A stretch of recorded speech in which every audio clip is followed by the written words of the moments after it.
Hey, what's going on everyone? It's Alan here. I hope you guys are all having a wonderful day as always. Today we're going to be going over Jim Cramer's Mad Money from March 30th, which was yesterday, which is Tuesday, March 30th. Make sure before we do start to subscribe to actionalertsplus.com. It's a great service. And also Jim Cramer's realmoney.com, which he posts on every morning. So looking at the markets as of Tuesday, okay, the Dow was down 0.31%, S&P was down 0.32%, and the NASDAQ was also down 0.11%, the worst since last October 2020. So let's get right into it in terms of his buy, sell, and holds here. What was he kind of talking about? So again, we're still in that same idea that, you want to be selling your cyclicals, right? We want to be buying our cyclicals and, focus on the bank stocks. Wells Fargo is probably his biggest one. JP Morgan and Goldman Sachs did have some good notes, especially with this Archegos thing that went on that we'll cover a little later here. Industrials, again, you want to focus on some of them. Jim Cramer had a really good segment, I think, Friday it was, where he went over plays that have to do, with, strengthening with the economy in general, right? With interest rates going up, economy getting really, really strong. There's certain industrial plays, Nucor and Martin Marietta were ones that he focused on.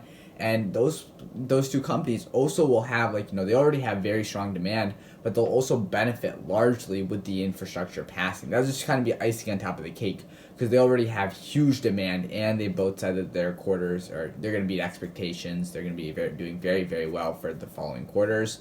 So those things are, what you want to be really looking out for right now in today's market. So again, I want to, list these here. Larry Williams is a chartist. He's noticed that Walmart, Costco, and Shopify always have an uptrend around this Easter season, so keep an eye out for those.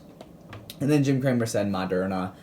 This is a long-term thing. We want to make sure that we're looking out for these vaccine plays, right? This is going to be like future illnesses. They're going to be coming out with it. So I know it dropped. It dropped, I think, to 118, and now it's back at 130. He says this is a long-term play. We want to make sure we're holding on. Carvana, we'll get to that shortly here. Macy's, we'll get to here.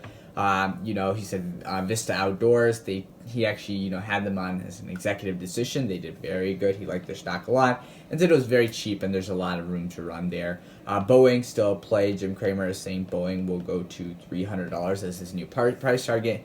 Nucor we talked about. And then Zillow, he's okay with the business model, though he's not a complete fan of where, Zillow actually buys and sells houses, and they want to get to a one click of a button where you'll be able to one day buy and sell houses. Really big deal. And then Marriott Hotels would be, definitely a hold, especially when the, economy is strengthening or getting recovered here. And NCR is another one that you'd hold. Again, same idea here with the selling. You want to sell tech into strength, or even if that means you have to take a loss so that way you don't completely get out of the, asset class of stocks, because you're accepting this, constant downturn in the NASDAQ or heavy, high growth names, high multiple names.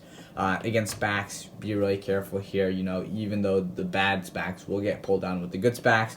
And then Clover Health was one that is not that good, and he said to sell out, if possible there.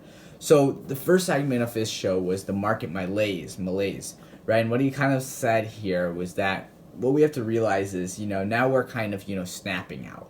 Right, we're really like, how do we snap out? Or sorry, we're not snapping out. How do we snap out of these markets, right? How do we snap out of the markets where tech is going down every day? Well, there's a couple things that we really have to focus on. One is the speculation. There is so much speculation in the market. Two, there's so much greediness. With more greed, tech doesn't do that good, and we'll talk about that here. At the end of the day, which is what we're experiencing now. Oversupply, we've talked about this on, Monday. We talked about oversupply. We'll touch on those points again.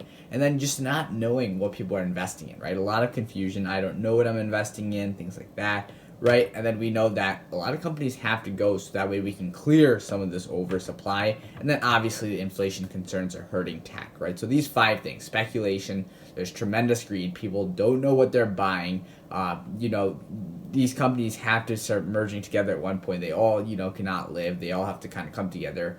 Oversupply, and then the last one here is inflation concerns, right? So let's kind of dig deeper into each of those and kind of, give some take-homes here. In terms of speculation, what is the problem here? Well, speculation's okay. If everybody's speculating, it's okay. That's how the markets were going from December to March, right? SPACs were flying. But now, with inflation fears, what's happening is that now a lot of their earnings, 2030 earnings aren't that good because inflation is getting higher and higher. It's eroding the value of those earnings, right? So that's the problem there.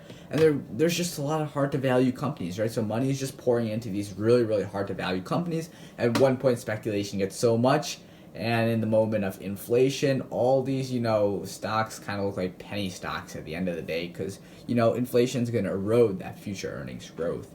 And then greed, we know that, there's a lot of new ETFs, specifically the space ETF by ARK Invest. And Jim Cramer mentioned how there's names, there are some, space names, but then there's the AMZNs, Googles, Netflix, Deere, Boeing's, the companies that are very loosely related, JD, Chinese companies, Alibaba, e-commerce companies, very loosely related with space that are also in these ETFs. So why are they doing this? Well, they have a 0.5% expense ratio, right? So they want to, manage billions of dollars and also get their expense ratio so that way they can make money as, an ETF firm, right? So everybody's trying to make money here, so there's a lot of greed. We saw the same idea with the banks, right? We saw Credit Suisse and Numera. They were, loaning out lots of, Archegos had 5 to 7x leverage at one point on some of these names, very concentrated positions, right? So they're taking on a lot of risk. Why? Well, they want to take on more riskier plays so that way they can get more in commissions, right? Because they're, doing it on very, very large scales. And then we have the SPAC attack, right? SPACs just keep getting produced, right? These blank check companies just keep coming, public. Very, very little scrutiny from the SEC. So they can make very, very aggressive projections that this will happen by 2025, this will happen by 2030. And in reality, a lot of things just crash. And NFTs too, right? There's so much greed in the NFT market. Really, we don't know, that, what we're holding is really anything unique other than it's just created on a digital ledger and everybody has proof of that, right? So not necessarily 100% unique, right? Oversupply, we already talked about. There's these 4 things that you have to keep in mind. IPOs, most IPOs, since this quarter, most money raised for the IPOs in history. These are huge, or most, I should say, IPOs, most IPOs this quarter since 2000s and the most money raised in history, which is, kind of scary there. Lots of SPACs, over 300 SPACs, $95 billion, raised for SPACs. So too many SPACs where we just don't have enough money and SPACs are getting produced every day. 1, 2, 3, 4, 5 SPACs. And then we have secondary offerings, right, after the IPO. They're selling shares, and this is, causing a lot of stocks to really plummet, especially QuantumScape, Viacom would be another example. And then the idea of lockups, right, especially with stocks, around 6 months ago that came public. Well, now their lockups are expiring, and there's more shares being dumped into the market. And then the reopening shortage just always exists, right? We know that, these industrial companies, a lot of them are buying back their shares, so there's not a lot of stock there. Right, and then going to this next one, people don't know. This is again coming to the idea of speculation, right? If a lot of people kind of don't know, like have a lack of understanding, well then what are they doing? Well then that just means they're buying stocks because they go higher. Well then the shareholders don't know what to do when the stocks go lower. So then that's when they start to research companies, and then it's like really confusing because they kind of sell because then they're worried, they're panicked, their investments down 30%. Normal psychology stuff there, So nothing crazy there, but people don't know. With high speculation and people not knowing what they're invested in, there's going to come a crash and it's really going to hurt these growth stocks. So that's what we're seeing there. Companies have to go, right? How do we cut this oversupply? The only way to do that is that we have to make sure that in the long term, there's going to be mergers. Why? These smaller companies are going to be running out of capital and they're going to be merging with these larger companies, right? And that's what we're going to see, smaller companies running out of money. And this is what actually allowed us to escape the 2016 IPO glut, okay? And in terms of what's the last one? The biggest one is oil concerns, right? First thing is that we want to make sure that the price of oil, in order for these high, tech growth stocks to, get back on the rise, get back to strength, we have to see oil go down, right? Oil goes up, inflation goes up. They have a very, synchronized relation there. We have to see things with lumber, right? We know there's a lot of artificial inflation in the short term, at least transitory inflation with lumber. Why? We haven't reached, we talked about this on Friday, we haven't reached in the no huddle offense, we haven't reached a point where we've, an agreement with Canada on lumber. So lumber prices have went up 2x. For petrochemical plants, well, we had Superstorm Uri, right? And this affects plastic pretty largely. So this has been another short-term problem. Semiconductors, this is a larger problem. This is an 18-month issue, so it is going to be an ongoing issue. But what do we need here in order to stop the shortage and stop inflation overall? We need our Asian producers to expand their production. So that way we can have, more semi, production, and that way Intel can start their own factories, but they need the machinery to do that. At the end of the day, there's a lot of shortages, which is resulting in a lot of inflation concerns, at least for the moment. And people are saying it is transitory, but the bond market argues against, and the bond market says, guys, we have to start selling your bonds, okay?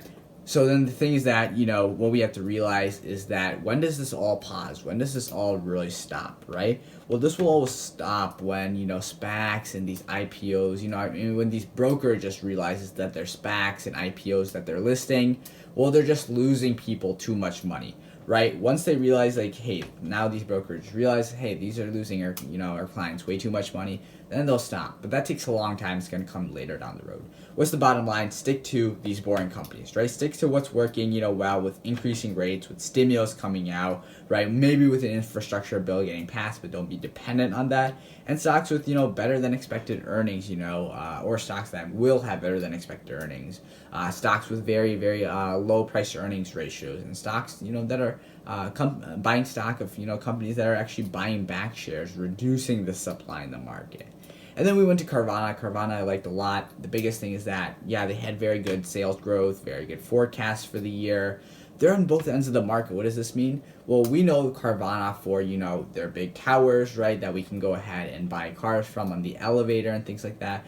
But what else do they have? Not only can we buy cars, used cars from them, we can also sell them cars, right, which is a part of the business that nobody realizes. But what's really, really important is that actually 65% of their cars their cars that they buy are from their own customers, which is a pretty big deal. So it's very large, more than a majority. So why is this important? Well, why is this used car market really important? Well, we have a new car shortage, right? And with this new car shortage, where's this coming from? Well, that's coming from semis, right? Like we know Ford last week couldn't produce the F-150 because they had, chip shortages and things like that. So that's where that's coming from. So it's forcing people to, buy used cars. Well, what's, Carvana's problem that the CEO highlighted is that, well, they have limits in, actually certifying or inspecting these cars because there's so much short-term demand here. But this is a short-term problem, right? They are going to be scaling up their inspection centers. They're investing hundreds of millions of dollars, the CEO said. They're hiring thousands of workers in order to, by at least the end of 2022, produce up to 1.25 million cars for sale. Right, so they're trying to make big efforts there, but right now in the current time, they are also, just like the new car market, having shortages. Why? Because they don't have all of the necessary measures in place because they're facing so high demand currently that they weren't ready for, right? And then Jim Cramer gets to another really good point here. How are your repairs only $1,000 per car, right? How is it so cheap? Because when somebody goes to, repair their car, usually it's $25 or $2,500 or more at minimum, right? Thing is that they use assembly lines, right? So it's a very, very good, process that everything is standardized, everything is automated. So it's very, very cheap and reasonable over the bigger scale picture, right? Another thing is that they are only 0.7% of the entire market share of the used car market, right? But however, they are the second largest used car dealer. So that's a pretty big deal, but they are such a small part of the market share, shows a lot of room for growth, which is good. The bottom line is that, every promise, and he highlighted this in his investor note, every promise that, CEOs made or the company has made in general, they have delivered on. So it's a very, very optimistic company. Carvana was down a little, so it was a good, place to start buying Carvana, so Jim Cramer said. And then he went to Macy's. Macy's is obviously down. He said that, Macy's is down 20% from its highs, so there's a good opportunity to get in here. We know that's beating expectation, very good guidance, very good balance sheet out of any of the retailers. So they're doing very, very good overall. And this is a normal play on normalization, right? As we get back, people are going to be spending their money in non-essential retailers, right? We know that essential retailers are getting hit. Non-essential retailers like our Foot Lockers, like our Macy's, are coming back to life here, right? So with the normalization, Macy's is a really good play with the great reopening, I should say.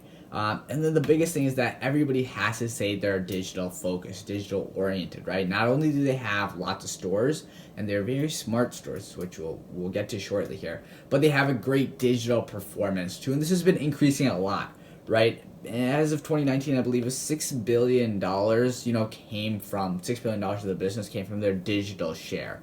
Okay, but this grew by 25%, which means $1.5 billion in 2020. And they said that they will get this to $10 billion by, the next 3 years. So a pretty big deal. They're moving pretty fast in terms of how much they want to get their digital business to. So that's a good sign. That's a good sign, definitely. And they were able to hold market share in 2020, which is even better because they were, at one point fighting for their life, right?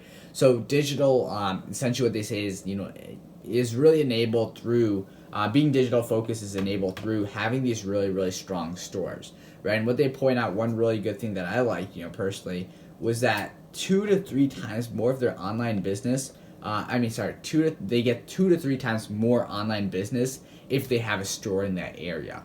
So if you didn't, you wouldn't have nearly as much business. But if you have a Macy's store there, your sales in general, you'll see 2 to 3 times more on the digital side, which is huge. Maybe because people like going to the store and then buying it online. There's a lot of different reasons, but whatever it is, that presence of a store being there increases sales, at least digital wise, by 2 to 3x, which is huge. And then in terms of customers, they've had a lot of customers, 7 million new customers, and 4 million of these customers, more than a majority, are coming from the digital end. So it's a pretty big deal there. A lot of these people are younger people, and they are more diverse. So it's not only your older people, which shows that the business is holding up pretty well, because if even younger people are doing it, you get, you hook people. The younger you hook people, the longer you get these people, right? The longer they're with you, so it's better for your own product line, your own business overall. So these were really good points here, and 4 million coming from digital, very, very strong signs. What else did we see? We also saw a 15% increase in new consumers, but this is from compared to 2019 quarter 1, which was the pre-pandemic times, that would be a fair comparison. So that's why we're looking at 2019 there.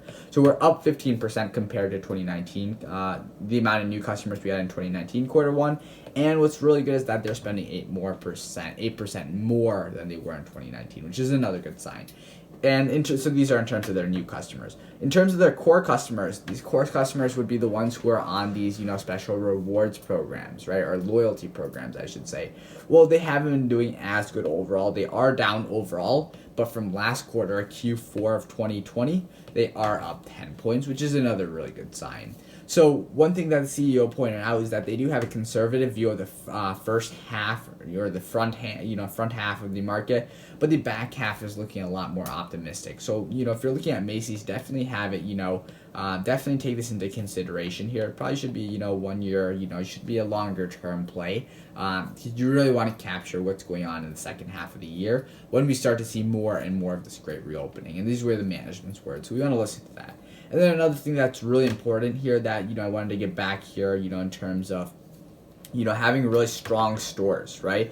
They're getting rid of all their class C and D stores. Like C and D stores are like stores that have very, very they have salons, they have Burlington coat factories. They have kind of cheaper stores in them, not higher end things that, these lower quality malls is what we can kind of label them. In general, they are, and you can look at it as a price to square foot basis. Usually these will be under $300, in sales for price to square foot basis, right? Whereas maybe a class A and B might be over $500 per square foot in sales. So they have these different ways. That's just kind of a generic metric of kind of classifying these malls. So what Macy's is doing now is they have moved a lot out of their C and D malls, and they said that they only right now in their portfolio have 60 stores that are still C and D malls, and they ultimately want to get to 90% of their portfolio being only A